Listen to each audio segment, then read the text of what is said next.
Magaling daw si Casimero. Sikat daw si Casimero. Pero ang tanong, bakit kaya walang big time promoters ang kumukuha kay John Riel Casimero? Yan po ang ating pag-uusapan ngayon. Ibibigay ko po sa inyo ang tatlong maaaring posibleng dahilan kung bakit walang big time promoters ang kumukuha kay former 3 Division World Champion Cuadro Walas, John Riel Casimero. Number 3, sinunog ang mga tulay. Ang boxing po mga amigos ay hindi lamang sports. Ito po ay business din at politics. Kinakailangan mo ng matinding backer, maimpluwensyang promoter, magaling na matchmaker, tamang koneksyon kung gusto mong mapalaban sa mga world title fights, high stakes big money fights. Ang trabaho ng promoter mo ay hanapan ka ng magagandang laban o malalaking laban kung saan pareho kayong kikita. At upang mahanapan ka o mabigyan ng laban ang gagawin ng promoter mo, ay maikipag-usap sila sa kapwa promoter. Kung nasa top 10 rankings ka, kung minsan pwede mong masulot yung number 1 contender kung magaling talaga yung matchmaker mo o promoter. Dahil kung minsan yung mga world champion, pwede naman silang mag-voluntary title defense. Hindi naman kinakailangan palaging mandatory. So sa mga ganong pagkakataon po mga amigos, dun mo aasahan ang husay at impluwensya ng humahawak sa'yo. Kaya nga maraming nagulat paano nakuha ni TJ Doheny yung laban kay Inoue? Number 7 lang ito So credits po yun sa husay ng promoter o matchmaker ni Doheny. Ngayon, si Manny Pacquiao po mga amigos at si Sean Gibbons ay napakaganda po ng kanilang relasyon sa ibang mga promotional company.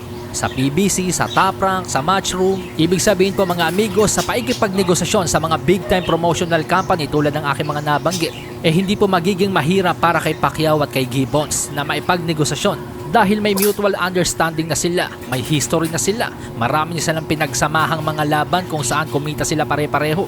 Kaya naman kapag binastos mo si Manny Pacquiao at Sean Gibbons, napakadali para sa kanila na timbrihan ang ilang mga big time promotional company at sabihin na X ka na, tablado ka na. Kaya kung papasinin nyo po mga amigos, matapos umalis ni Casimero sa MP Promotions noong 2021, 2025 na po ngayon, 4 na taon na ang nakalilipas, hindi na po muling napalaban sa world title fight si Casimero. At yun nga po ay dahil sinunog na po ng Team Casimero ang kanilang tulay o koneksyon sa promoter na may magandang relasyon sa mga big time promotional company. Now punta tayo sa number 2, unprofessionalism. Wala naman pong duda na may talento, lakas at husay ang isang Cuadro Walas John Riel Casimero. Kaya nga po sumugal sa kanya ang Japanese promoter na si Masayuki Ito ng Treasure Boxing Promotions. Sa kabila ng pagkakaroon ng maraming issue sa pagiging overweight ni Casimero, gaya na lamang noong 2014 pati na rin noong 2022 at iba pang mga kontrobersiya, nagbakasakali po ang Treasure Boxing Promotions na baka nagbago na si Casimero. Pero muli nga pong binigo ni Casimero ang small time promotional company na nagbakasakali sa kanya.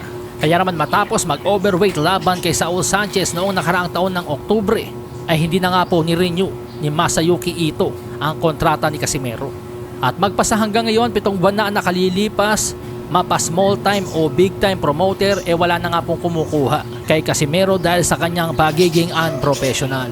Naupunta na tayo sa number 1. Sikat sa Pinas pero hindi sa buong mundo. Wala naman pong duda na kilala si Cuadro Walas John Riel Casimero sa Pilipinas. Makikita nyo naman po yung kanilang page, mayroon 1.4 million followers. Pero sa boxing po, hindi po sukatan ng husay at talento ang dami ng followers. Ang mga matchmaker, promoter, manager ay hindi po yan bumabase sa dami ng followers. Lalo na kung sa Pilipinas lang din. Ang kawalan ng interes ng mga promoters kay John Riel Casimero ay senyalis po mga amigos na hindi siya kilala worldwide. Kasi kung ihahambing po natin ang sitwasyon noong umalis si Shakur Stevenson sa Top Rank, sinalo agad siya ng Matchroom. Noong umalis si Devin Haney sa Matchroom, sinalo agad siya ng Top Rank. Noong umalis si Crawford sa Top Rank, sinalo agad siya ni kamahalang Turki Al Sheikh. Ganyan po ang mga senyales na mataas ang iyong market value at kilala ka sa buong mundo. Kapag umalis ka sa isang kumpanya, pinag-aagawan ka kaagad. Ngayon si Casimero wala na sa Treasure Boxing Promotions pero may mga promotional company ba na nag-aagawan sa kanya? Ang sagot, wala. Lahat po ng mga kilalang boksingero ay kinontak na po ni kamahalang Turki Al Sheikh.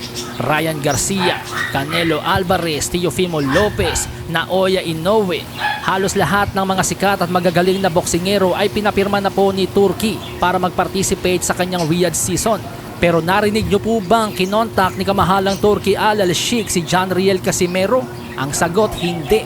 Dahil hindi talaga mataas ang kanyang market value at hindi talaga siya kilala worldwide.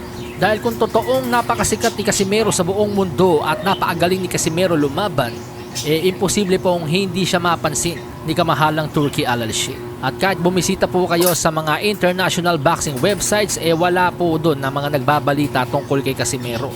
Ang mga nagbabalita lang ng tungkol kay Casimero ay ang mga Pinoy vloggers. Yan po ang masaklap na katotohanan.